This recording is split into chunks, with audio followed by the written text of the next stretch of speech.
बकवास बंद करते हैं, आदमी और जगह देख के बात कर जला। चल जो यहाँ से। हाँ ये सब तोहरे वजह से भइल। अगर तू हमनी के छेड़ले ना रहता तो मिस्टर लकी के बेइज्जती ना कैले रहती सन। बहुत बढ़िया बात कहला। तू सब समझत कहा नहीं का, हम सब कहत नहीं। बस कर, अब ते हमनी सब कानून के मरवाई बे। हम जाता नहीं, बहुत बेइज्जत कर देला तानी हमार। जो जो वैसे भी तोरा ऐसा बदतमीज इंसान के साथ रिश्ता रखे के भी के चाहता। जो यहाँ से। लकी जी, अपन देश के इकोनॉमिक बहुत बुरा हाल बा। कारो बता तो तनी कि पैसे कहाँ लगाओ जाओ कि रातों रात प्रॉफिट हो जाओ। हम इस देश के सबसे अमीर आदमी थोड़ी हमी। हाँ सर, हमने के तोहार इतना बेइज्जती कोइले बानी सन, तो हमने के स्कॉट मार्केट के सिगरेट थोड़े बताई। बस करो लोग, तारा लोग का सीक्रेट बात ही नहीं जाने के बा, लेकिन नुकसान हुई तो ओकर हाल हम नहीं जानत। कौनो बात ना सर। चलो दा लीजिए सर।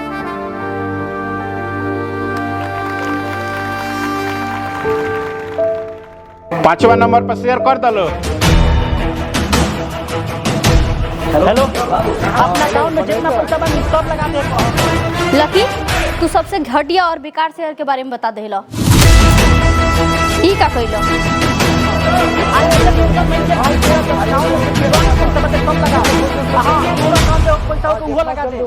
लॉस उसके टेंशन मत ले, हम कहते नहीं जितना अकाउंट में पैसा बनते सब लगाओ ना। रुका लो, हमारी बात सुना लो। हाँ सब लगाओ। अरे हम देख ले, मुझको टेंशन मत लेते, सब लगाते पैसा। का good news. Oh my God, 1000 के। अरे साला कोने नु लगा दे। का बात बा? बहुत खुश बानी हम।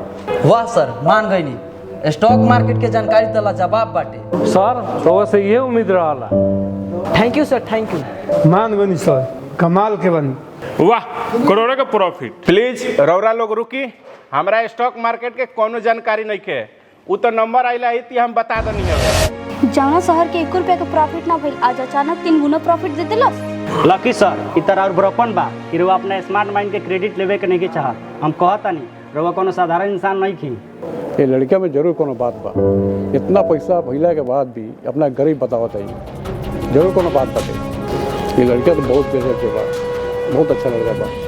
ये चाहता नहीं कि हमारा रानी से शादी हो जाए, बहुत आगे हम कुछ काम करते थे। अरे तू सब मिल के हमरा के काहे चन्ना के झाड़ पर चढ़ावता रहो। हम एक मामूली डिलीवरी बॉय हमी, हमरा एमे कोनो नॉलेज नहीं खे।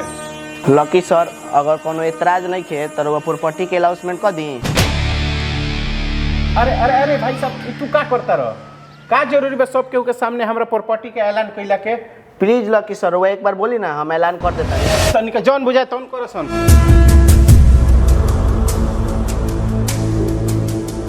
जैसे कि रउआ सब देखनी है, मिस्टर लकी के कुल संपत्ति 200 करोड़ बा, जौन की सरासर गलत बा। का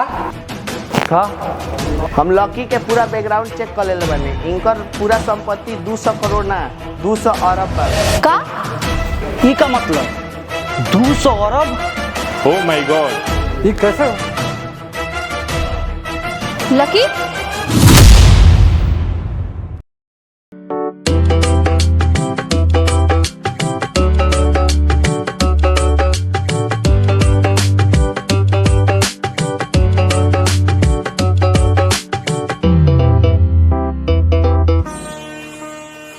बाबूजी, रउरा आ गई नी।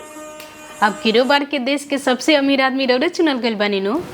ना बेटा, आपकी बार के एक डिलीवरी बॉय से बाजी हार चुकल बनी।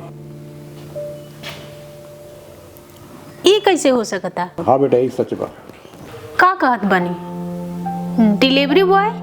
ये कैसे हो सकता? देश के सबसे अमीर आदमी एगो डिलीवरी बॉय वाला? वो डिलीवरी बॉय ना, बहुत कोई बड़ा आदमी बा। हाँ बेटा, ये सच बा। हम चाहता नहीं कि ओकरा से तू शादी कर लो। ई का कहता नी? अरे हम तो ओकरा के जानतो नहीं खी। वो लकी नाम हो, मिलबू तो सब जान जाएगी।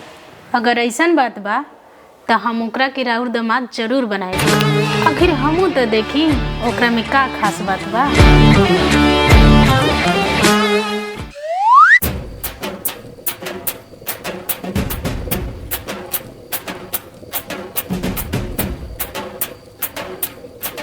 लकी, तोहरा पता बा देश के सबसे अमीर आदमी मिस्टर पटेल ना केहू और बा।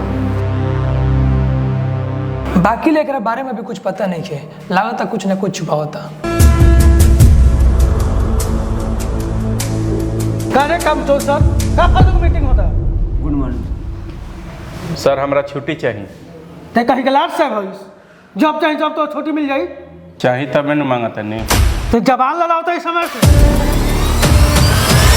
अगर हम चाहती तो कल इवेंट में जा सकता जहाँ देश के सबसे बड़ आदमी का चुनाव होता है। छोड़ दी सर, छोड़ देना तब मर जाएंगे।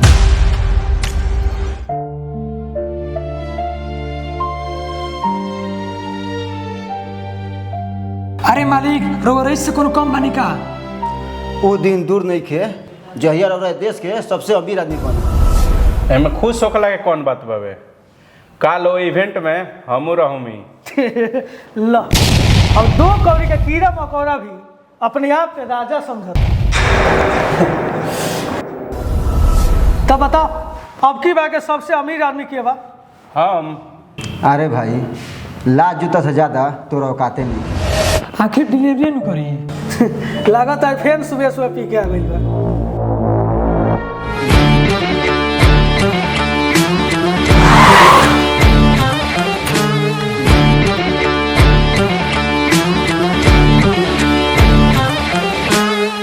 अरे देश के सबसे अमीर आदमी मिस्टर पटेल के बेटी हमें हमारा तो किस्मतें बदल। सपना देखल बंद करसन। आखिर इतना अमीर बाप के बेटी हमनी के रेस्टोरेंट में का करे आई? काते मुझे चाहती यहाँ वो आओ। एक बार हमने के रेस्टोरेंट में आ जाते ना तो हमने किस्मतें बदल जी।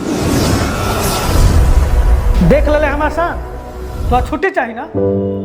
हाँ मालिक, खाली आज भर खाती चाहिए। तो ठीक बा, तो 20 मिनट में है दोनों संग डिलीवरी कर दे, मिल जाए छुट्टी। मालिक ई छुट्टी ना सजा बा हमरा खातिर। तो का करी तो आरती उतारी होखबे ते अपना सपना के बड़का आदमी, लेकिन हमरा खातिर तो औकात हमारा जूता के रोक भी नहीं के, समझ ले? हेलो लकी।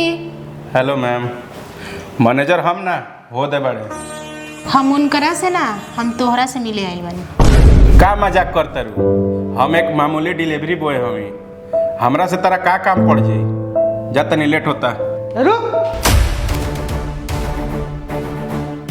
ये कौन तरीका है मैडम से बात करेंगे? चल इनका पैर में गिर के माफी मांग। हम काहे माफी मांगी? हम कौन गलती कैले बनी?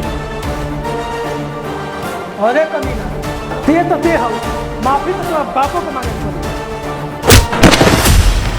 उठा लगी तोरा चोट त नानू लगल?